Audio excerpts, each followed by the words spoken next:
G'day everybody, welcome back to the channel. Okay, so this is the big day. Today we're going to talk about my experiences with these three Dacs in the room over the shootout that we were doing. It was very interesting listening to your feedback and your selections, and it just proves that there's no wrong answers here, that you all seemed to resonate with what you resonated with, and that was the most important thing of doing this whole Dac Shootout was just to give you guys an understanding of three different price brackets and what you get for your money in those price brackets. Now, I have to say straight off the bat, all three of these Dacs are right up there amongst the best in their classes without a doubt. That needs to most certainly be said from the outset. No doubt about it. First of all, we're going to have a look at the Holo Audio May KTE.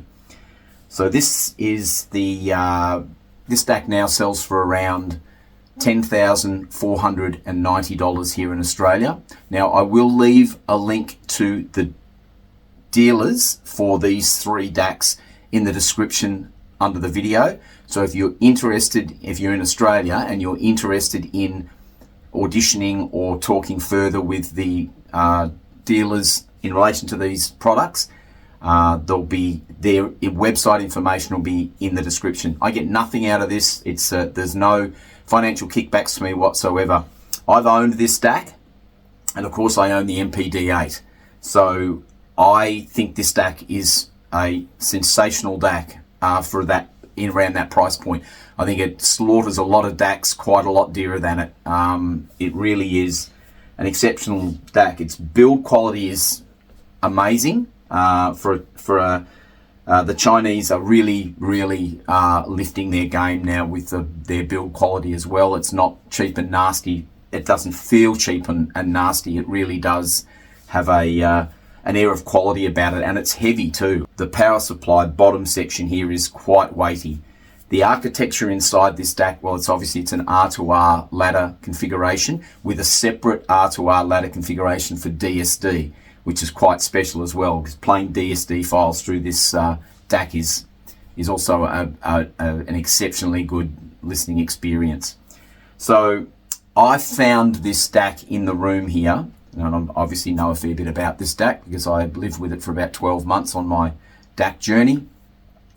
Has a magnificent organic feeling about it for its price point. It's probably as good as anything out there around that $10,000 range.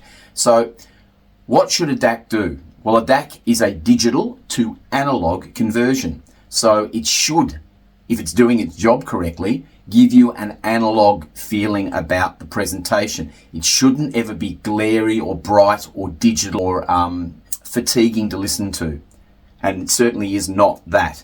It has wonderful lower octave bass weight and articulation for its price point, amongst the best in its class. Its mid-range is really liquid and lifelike and believable, and that aspect of this Dac is one of the things that really sold it on me.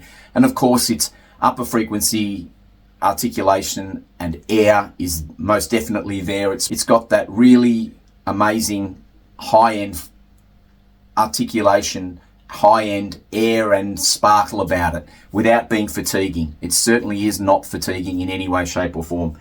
So I really enjoy listening to this Dac. So that's my sort of thoughts on that Dac. In the room, it just had a real sense of believability about it. It just sounds quite nice in all aspects of how you want to judge a Dac. It's just got this wonderful ability at being able to place things in the sound stage and give air and distance around the players in the sound stage, and that's a super important thing. As an ex-sound engineer, they're the sorts of things we try to mic for, so that we can get that holding the space for the performer is what we call it, and it's about holding the area where we want the performer to be in the sound stage. Obviously, we didn't do a lot of that post-recording, but it's about how we set the microphone arrays up in the tracking room to be able to get that sense of space around each of the performers. Once we get that right, then obviously we're able to get in post-production, we're able to obviously sharpen those things up if we need to. This DAC has a wonderful ability at being able to translate that from its digital source into an analog waveform that we can hear, and we can get that articulation, that air, that pop, if you like, around all the performers in the soundstage. So absolutely, again, in its price point, it is thumbs up for me. It is my favorite DAC in that $10,000 and below price point, and I couldn't be happier with it. So that's DAC 1. Okay, here's DAC 2. So DAC 2 in the DAC challenge was the Audio Music DAC 1, and it's a 2 chassis arrangement like the Holo Audio May KTE. This is quite a heavy DAC, it's about 40 odd kilos, so the power supply in this DAC is quite weighty. It is again an R2R ladder configuration, and I think it has a FPGA based topology in it as well. So this DAC, what for me was also again one of the best DACs in its price range that I've heard. I hadn't had any experience with this DAC before. Greg from Osborne Loudspeakers, which it's his reference DAC, that he lent it to me to review for you guys. And there's very little out there on the internet about this DAC. It's a bit of a hidden thing. So I just wanted to talk to you about how I found it in the room, and then I'll talk to you about a special offer that I've got for you. So this DAC in the room lifted things to another step up, as you would expect it would. There was all of that bass articulation and weight that you would expect in a DAC of this price point. It also has a mid-range that was a little bit more direct and slightly forward in the upper mid-range compared to the May KTE, which seemed to be more in line with the other frequencies. Not sure whether I'd be calling that a good or a bad thing. It's a different sound profile. There's no doubt about it to the May KTE. The only thing that I would say about this DAC that is worthy of mention is that it does not tolerate poor recordings. If you put a poor recording, a mid-80s horrible, bright, nasty recording through this DAC, it will show you that it's a poor, nasty, bright recording. It is a bit of a truth teller in that regard. So when you putting, I played a few tracks off camera that were, if you like, not again, my test tracks to see what can happen when we put a poor recording through something. And I found it got a little bit forward and a little bit hot in the upper frequencies and the upper mid-range. A little bit more, it really did step forward in those areas, and it got a little bit glary at times.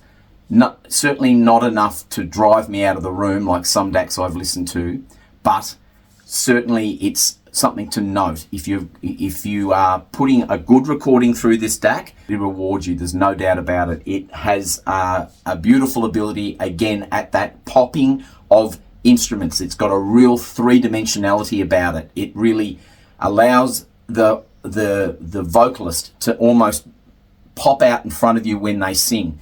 When there's a drum roll, through the drum kit, it rolls from side to side, and it really is clear to hear that space around the way the recording was mic'd up.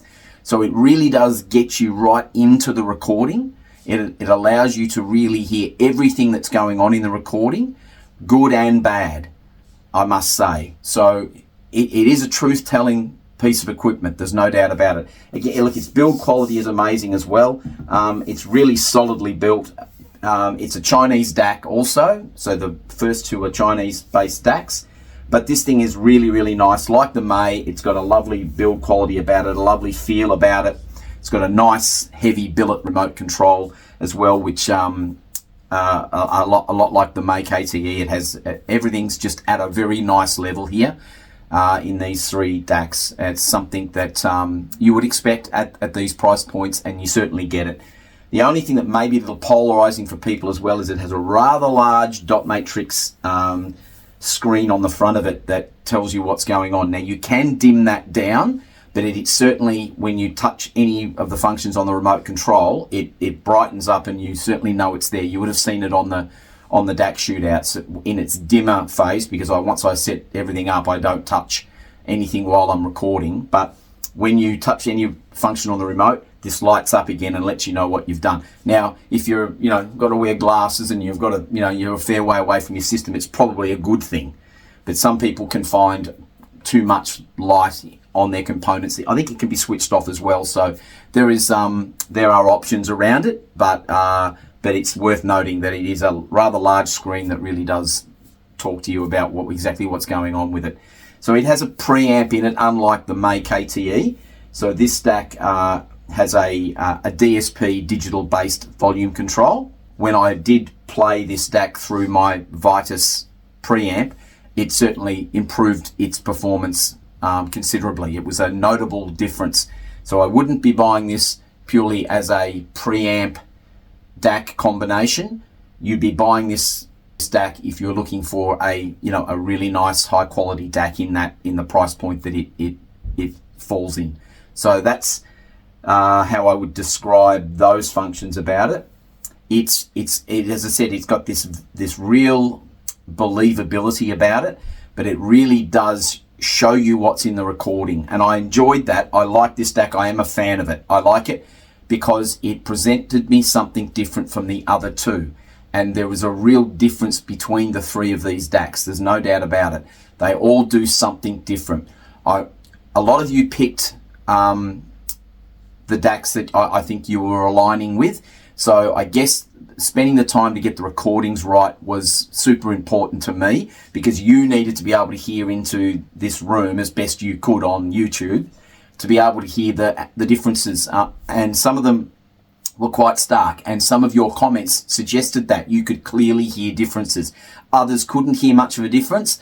That'll depend again a lot on your playback systems and what headphones or what you're listening through. But even people were telling me through phones they were picking differences up in these. So, I mean, that's great. We all hear things differently. So it's great that you were able to pick those things up. I'm certainly going to do another one of these. I may even do a couple more of these, depending on what sort of Dacs I can get through here.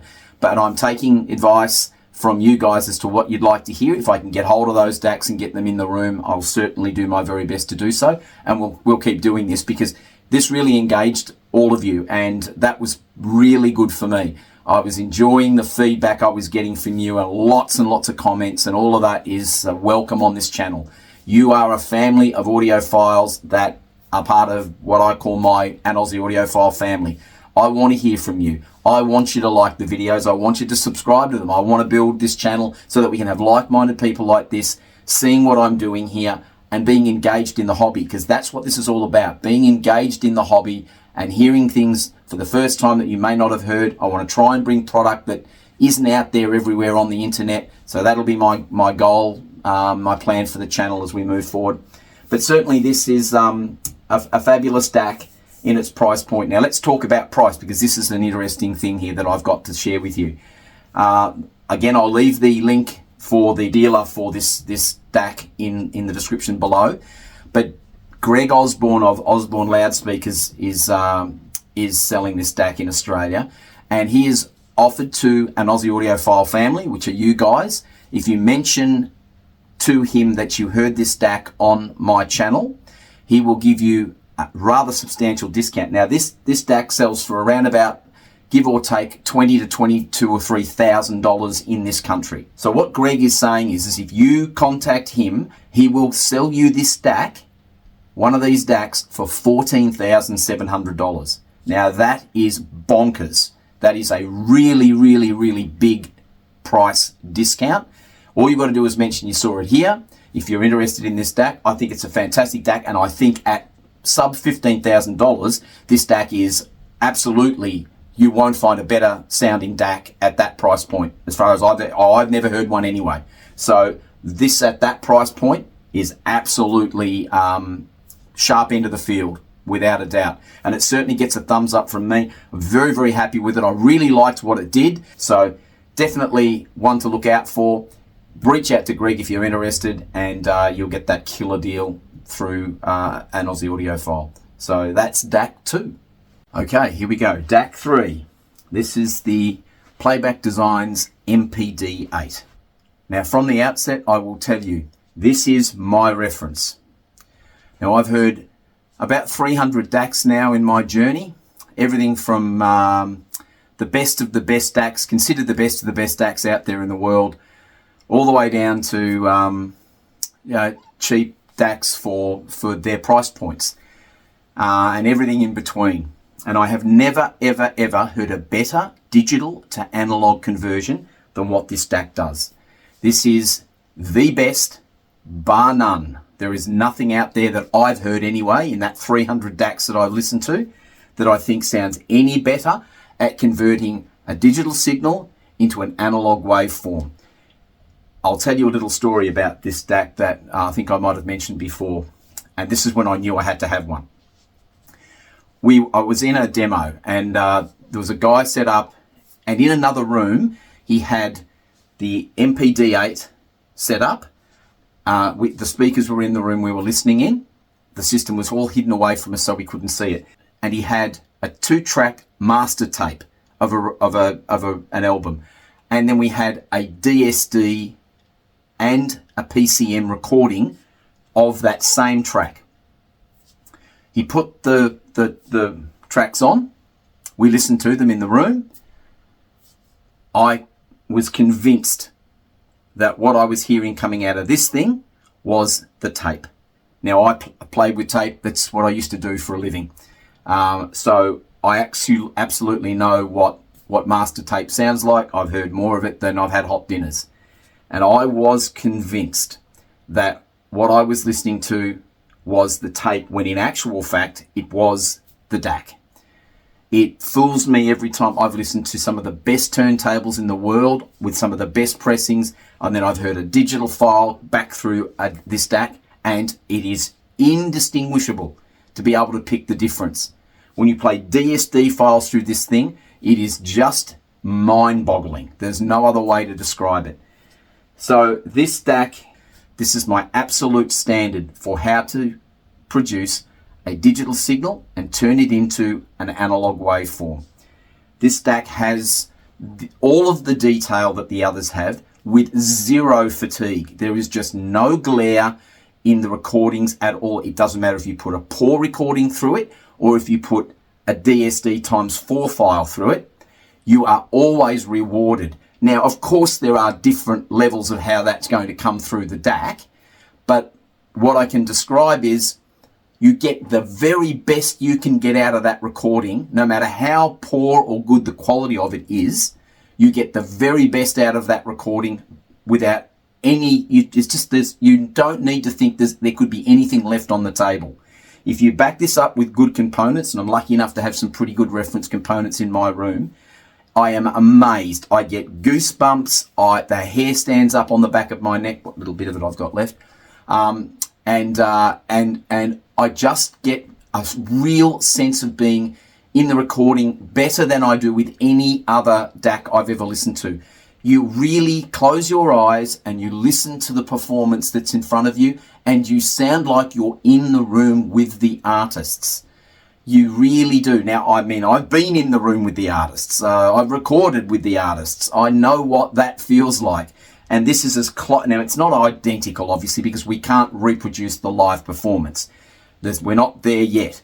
But certainly this Dac, certainly with that MPD-8 there as well behind me, gets you as close as I've ever been to a live performance, without a doubt, bar none. Everything else I've listened to has either fatigued me because it's forcing detail down my throat. The MSBs of this world, the Select 2 Dac, I found just too fatiguing and just too over detailed for what it was producing for me. The closest Dac to this that I probably ever heard is the DCS Apex series. Seems to be very close to that real analog sounding presentation in the room.